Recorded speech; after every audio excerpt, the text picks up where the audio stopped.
Pemerintah Provinsi Jawa Timur sedang bicara dengan Kementerian Lingkungan Hidup dan Kehutanan untuk lokasi menetap warga korban bencana Gunung Semeru. Pembicaraan dilakukan intensif pasca perintah Presiden Joko Widodo untuk segera merelokasi warga. Relokasi itu kan sudah dieksersis titiknya. Pada saat Pak Presiden rawuh, saya sudah baca tunjukkan petanya. Dari sini relokasi ke sini, dari sini relokasi ke sini, sekian kakak sudah. Nah sekarang tinggal mengkonfirmasi kepada Perhutani dan KLHK. Kira-kira titik relokasi yang bisa diberikan oleh Perhutani dan KLHK itu di mana? Tidak jauh dari rumah mereka, tetapi secure. Jangan di daerah yang ada di dalam peta rawan bencana. Salah satu lokasi yang menjadi posko korban bencana Semeru terletak di Desa Sumberwuluh, Kabupaten Lumajang, Jawa Timur. Bagaimana kondisi di sana? Terkini kita akan bergabung dengan jurnalis Kompas TV, Hernawan Mustika. Saat ini ada di Balai Desa Posko Logistik. Hernawan, apakah masih ada korban bencana Gunung Semeru ini yang masih bertahan di sana?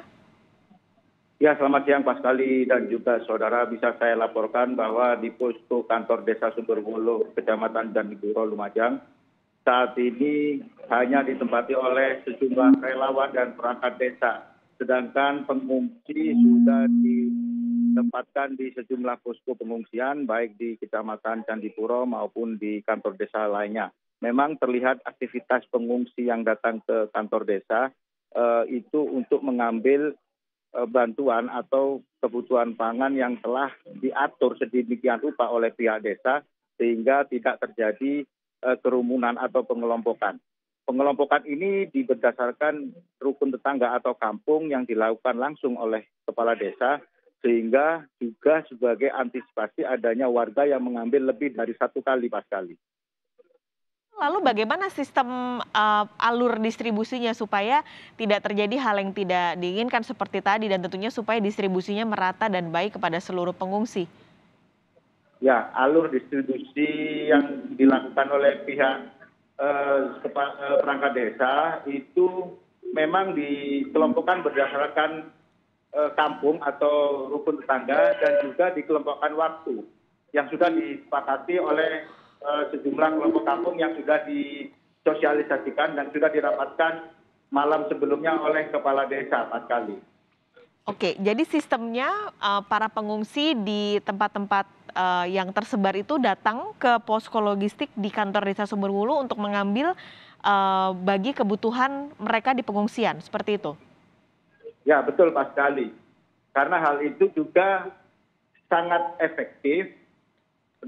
Artinya untuk menghindari adanya warga yang curang atau warga yang nakal untuk mengambil kebutuhan pangan lebih dari satu kali. Karena sempat terjadi seperti hal itu, tapi sudah diketahui oleh pihak perangkat desa, Mas Sekali. Ini kan tadi Anda cerita bahwa semua dikelompokkan per wilayah, lalu juga per waktu. Nah kalau waktunya itu dibagi dalam satu hari ada berapa kali pembagiannya? Dari pantauan kami, waktu di sini adalah secara bersamaan, namun diprioritaskan misalkan kelompok satu dulu. Jadi kelompok dua dilarang mengambil dulu sebelum kelompok satu itu selesai. Seperti itu Pak Sekali. Oke, kelompok satu itu berarti dibaginya per wilayah atau per waktu atau disamakan? Jadi pantauan kami untuk pengambilan logistik itu di kantor Desa Sumberwuluh dimulai pukul 8 pagi. Nah, dari situ telah ditentukan oleh rapat sebelumnya yang dilakukan oleh kepala desa bahwa tidak boleh bergerombol datang secara langsung, tapi bertahap. Bertahap dalam hal ini adalah warga terdekat terlebih dulu itu melakukan pengambilan logistik seperti itu. Oke, bagaimana dengan pantauan Anda soal kebutuhan logistik? Apakah sejauh ini masih aman, masih cukup, atau ada barang-barang tertentu yang sebenarnya cukup dibutuhkan oleh para pengungsi? Sejauh ini dari pantauan kami di posko kantor Desa Sumberwuluh, jumlah logistik yang tersedia juga sangat mencukupi. Dan untuk kebutuhan yang mendesak dari para pengungsi, adalah selain kebutuhan makanan siap santap, juga kebutuhan pakaian hangat, pakaian dalam, juga untuk kebutuhan wanita yaitu perlengkapan wanita, serta untuk anak-anak adalah juga susu, terus pakaian hangat untuk anak-anak, dan juga dan vitamin, Pak Gali. Baik, jadi yang paling terutama saat ini adalah kebutuhan untuk ibu dan anak, terutama juga vitamin untuk bisa mencegah terjadinya penyakit-penyakit di pengungsian, terutama yang akan menyerang anak-anak. Terima kasih banyak, Hernawan melaporkan langsung dari posko logistik di kantor Desa Sumberwuluh, Candipuro, Lumajang, Jawa Timur.